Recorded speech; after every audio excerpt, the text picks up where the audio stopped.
Bahasan pelajaran dan materi kali ini 1. IPS tentang posisi dan peran Indonesia di bidang ekonomi dalam lingkup ASEAN.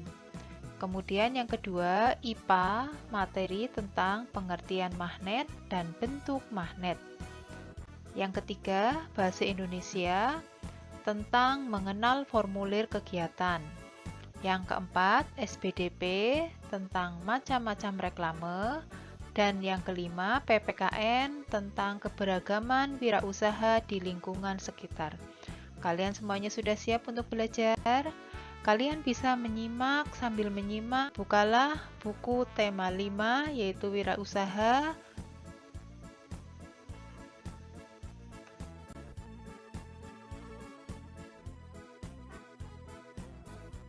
Baiklah, untuk pembelajaran yang pertama kita akan belajar mengenai posisi dan peran Indonesia di bidang ekonomi dalam lingkup ASEAN.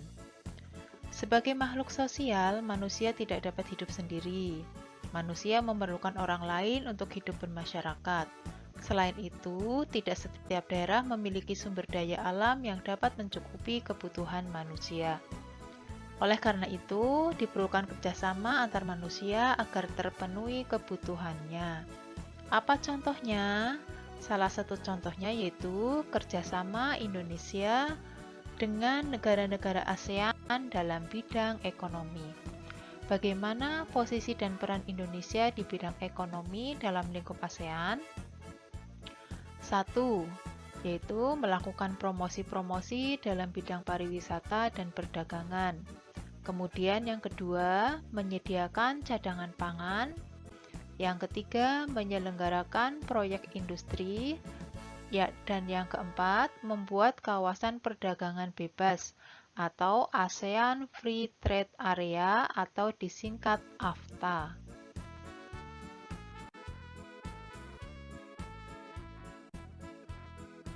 AFTA merupakan bentuk kerjasama negara-negara ASEAN di bidang ekonomi.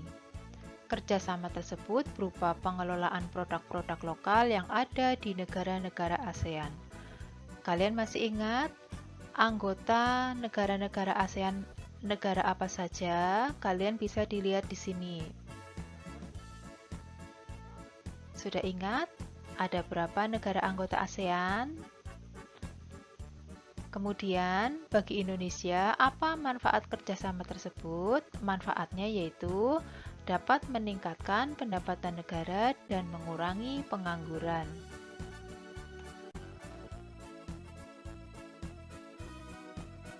Selanjutnya, kita akan belajar mengenai magnet dan bentuk-bentuk magnet. Ada yang bisa menyebutkan contoh magnet dalam kehidupan sehari-hari? Ya, betul. Contohnya apa saja? Ada hiasan tempelan kulkas. Kemudian, pintu kulkas juga mengandung magnet. Kemudian, ada apa lagi di sekitar kalian yang benda-benda terbuat dari magnet atau mengandung magnet? Iya, betul. Ada penutup tempat pensil. Oke, kita akan belajar mengenai pengertian magnet terlebih dahulu. Apa yang dimaksud dengan magnet? Magnet adalah benda yang dibuat dari besi atau baja yang dapat menarik benda-benda dari bahan tertentu. Magnet memiliki dua kutub. Apa dan apa? Yaitu kutub utara dan kutub selatan. Kemudian, gaya magnet terkuat berada di kedua kutubnya. Coba kalian perhatikan gambar berikut ini. Magnet memiliki dua kutub, yaitu kutub utara dan kutub selatan. Kutub utara atau bisa disebut dengan N atau North, yang artinya utara. Kemudian kutub selatan disebut juga S atau yang artinya South, artinya selatan. Sudah paham tentang pengertian magnet? Sekarang kita akan belajar mengenai bentuk-bentuk magnet. Apa saja bentuk-bentuk magnet? Kalian bisa perhatikan gambar berikut ini. Ada magnet yang berbentuk tabung atau disebut juga dengan magnet tabung. Kemudian ada magnet yang berbentuk batang. Kemudian ada magnet yang berbentuk jarum, dinamakan magnet jarum. Kemudian ada juga bentuk magnet yang seperti cincin, maka disebut magnet cincin. Dan ada juga magnet yang berbentuk huruf U.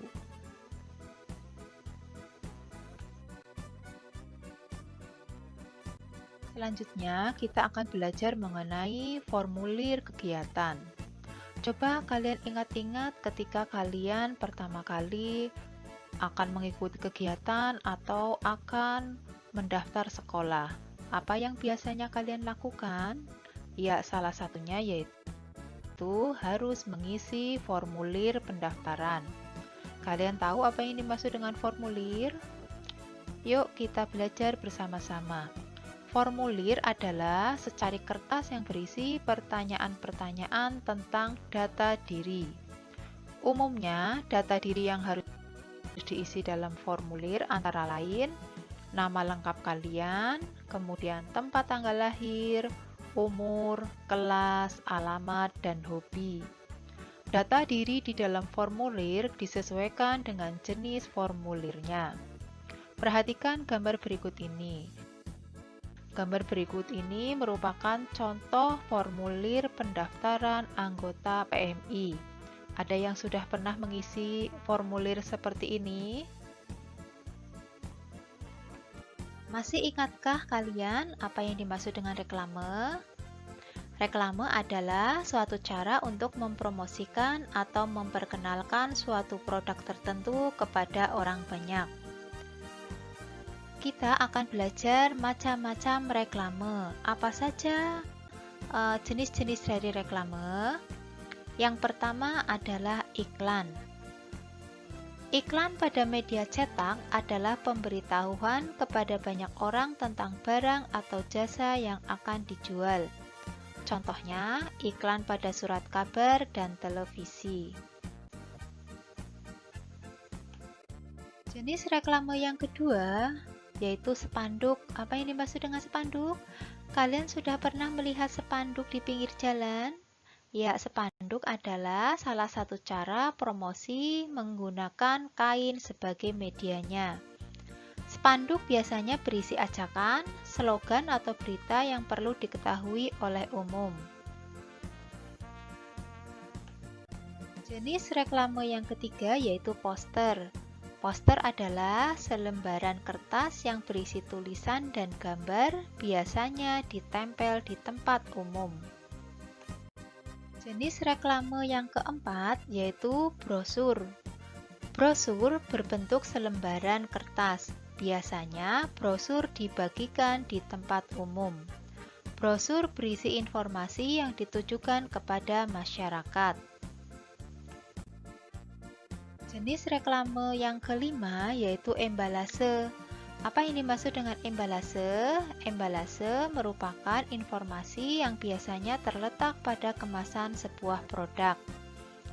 Informasi-informasi tersebut memuat detail tentang produk tersebut.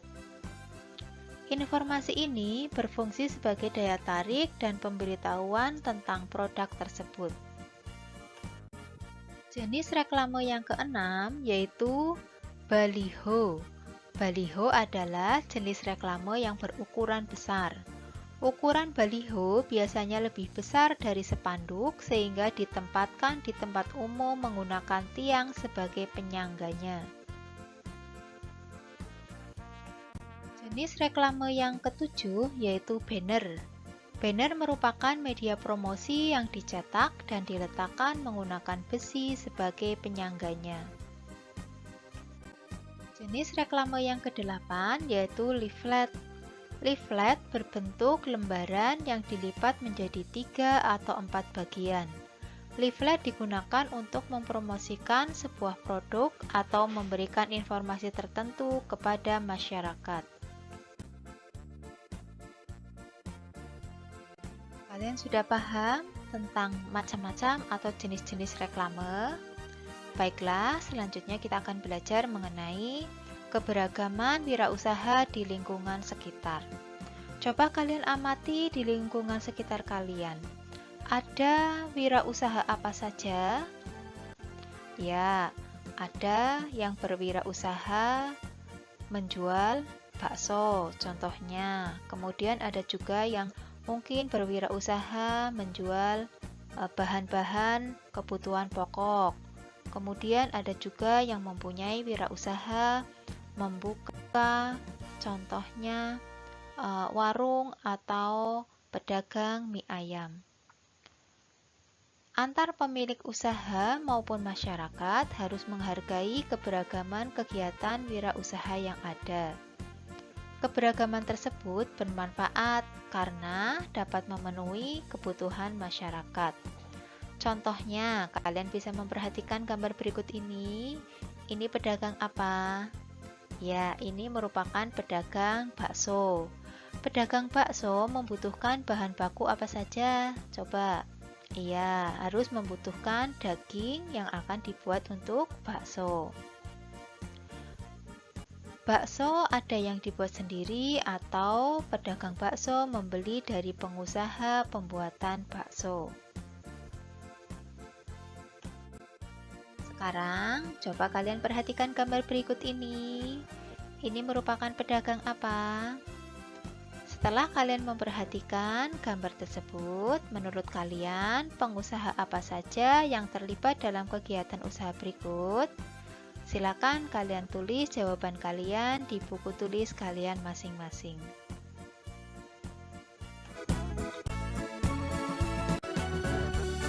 Materi pokok pembelajaran 3 dan 4. Yang pertama, sifat-sifat magnet. Yang kedua, petunjuk mengisi formulir. Yang ketiga, keberagaman wirausaha dalam kehidupan sehari-hari. Yang keempat, melengkapi formulir dengan data diri.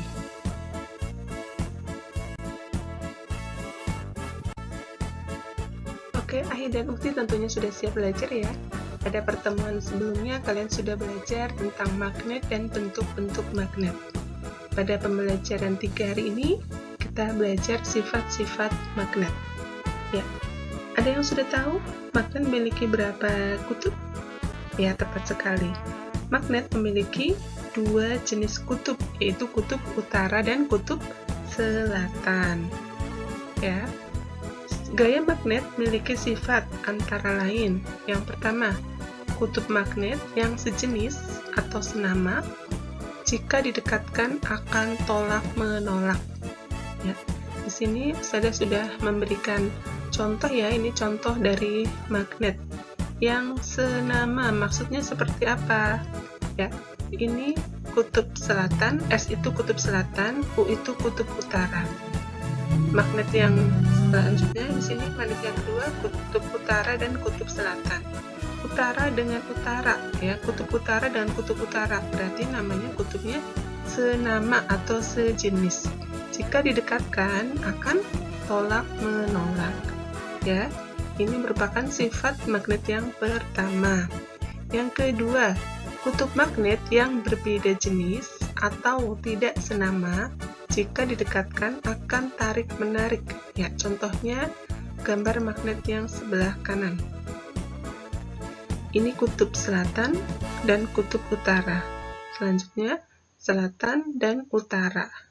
Nah, contoh magnet yang sebelah kanan ini adalah contoh magnet yang kutubnya tidak sejenis atau berbeda jenis atau tidak senama. Ya, jika didekatkan akan saling tarik menarik. Paham sampai di sini ya untuk sifat dari gaya magnet. Yang selanjutnya, gaya tarik atau tolak magnet paling besar terletak pada kutub-kutub magnetnya. Jadi, gaya tarik atau gaya tolaknya terletak pada kutub-kutubnya. Tadi kutub magnet ada 2 ya, yaitu kutub utara dan kutub selatan.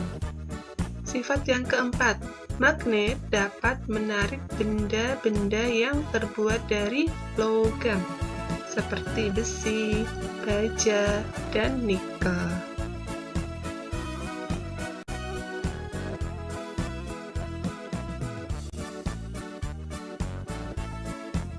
Oke, Ahi dan Ukti, Silakan dilihat gambar yang Ustadzah sajikan ya.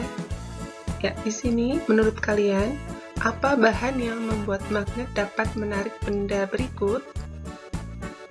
Ya, jadi kita ketahui dulu, magnet yang Ustadzah tampilkan di sini bentuknya adalah magnet bentuk U ya, magnet berbentuk huruf U.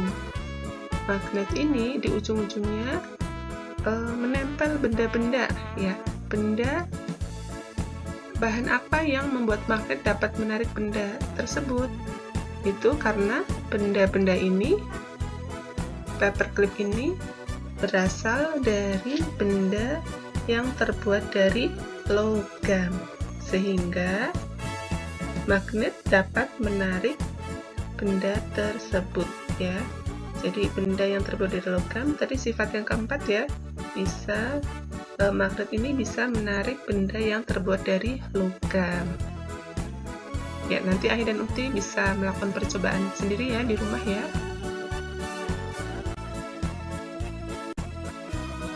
Ya, Ahi dan Ukti, kita masuk materi petunjuk mengisi formulir.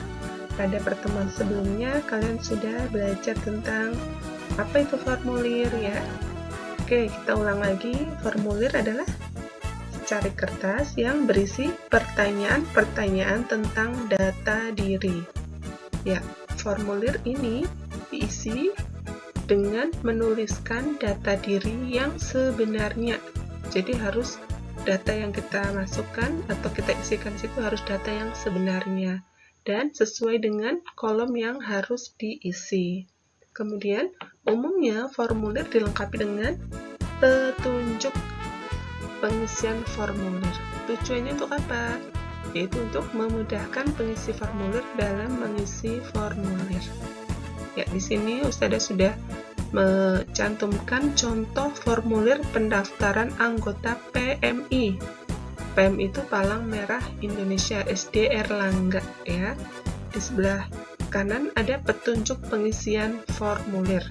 Kemudian sebelah kiri ini ada data yang harus kita isi, mulai dari nama lengkap, nama panggilan, umur, kelas, alamat, hobi. Kemudian ada tempat, kemudian di sini diisi tanggal ya. Terakhir diisi tanda tangan atau nama yang membuat formulir.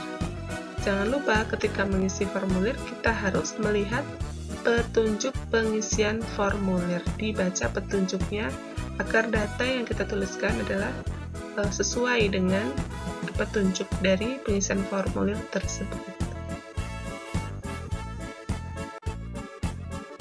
Materi keberagaman berusaha dalam kehidupan sehari-hari. Setiap orang tentunya mempunyai wirausaha yang ingin mengembangkan usahanya menjadi lebih maju. Namun, seringkali sebuah usaha menghadapi rintangan yang dapat mengancam keberlangsungan usaha tersebut. Jika pemiliknya tidak mampu menghadapi rintangan, maka akan mengalami kerugian bahkan kemunduran. Untuk menghindari hal tersebut, pemilik usaha harus memiliki sikap kerja keras dan semangat pantang menyerah dalam menjalankan usahanya. Kerja keras dan semangat pantang menyerah merupakan sikap yang dapat membuat sebuah usaha menjadi maju dan berkembang pesat.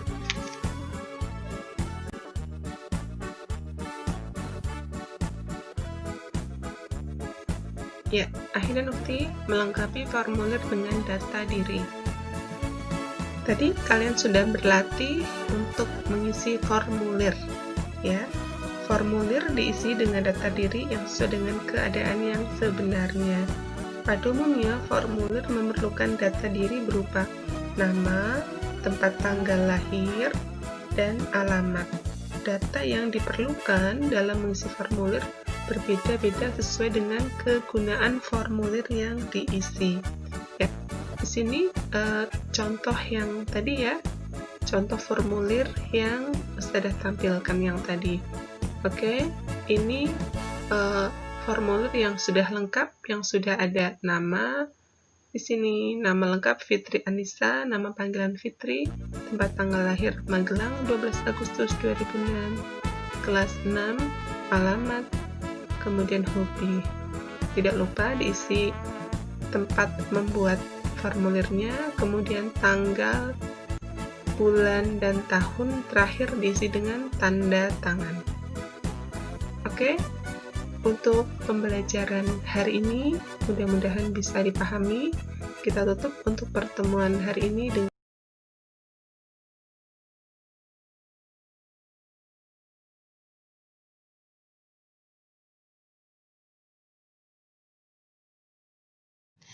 kegiatan ekonomi masyarakat berhubungan dengan proses pemenuhan kebutuhan hidup. Sebagai makhluk sosial, kita membutuhkan orang lain untuk memenuhi kebutuhan yang tidak bisa kita hasilkan. Kebutuhan-kebutuhan tersebut biasanya dapat kita peroleh dari kegiatan ekonomi. Keterlibatan orang lain dalam kegiatan ekonomi dapat kita temukan pada tahap produksi, distribusi, dan konsumsi. Ada orang yang berperan dalam proses produksi atau distribusi. Ada pula yang berperan dalam proses konsumsi. Nah, jenis kegiatan yang dilakukan manusia untuk memenuhi kebutuhannya antara lain pada bidang pertanian, bercocok tanam dan memanen hasil pertanian. Selanjutnya, pada bidang perkebunan, menanam kopi, cengkeh, teh, kelapa sawit, tebu, dan karet. Kemudian, pada bidang peternakan, pembudidayaan hewan ternak, contohnya budidaya hewan ternak lebah, kambing, domba, sapi, kuda, dan masih banyak yang lainnya. Dalam bidang perikanan, pembudidayaan ikan air tawar dan air laut. Pada bidang kehutanan, meningkatkan hasil hutan dengan menanam tumbuhan kayu. Selanjutnya, dalam bidang perindustrian, mengolah bahan mentah menjadi barang jadi. Contohnya yaitu pembuatan tas, pembuatan kursi rotan, pembuatan sepatu, almari, dan masih banyak yang lainnya. Selanjutnya yaitu dalam bidang pelayanan jasa, yaitu tugasnya melayani masyarakat. Apa saja pekerjaan yang dalam bidang pelayanan jasa? Contohnya guru, pilot, sekretaris, security atau satpam, dokter, polisi, dan supir. Yang terakhir yaitu dalam bidang pariwisata. Dalam bidang pariwisata ini berbagai macam usaha. Yang pertama, penyewaan tempat penginapan. Selanjutnya, jasa transportasi wisata. Berikutnya, penjualan cenderamata dan penjualan makanan dan minuman di tempat wisata.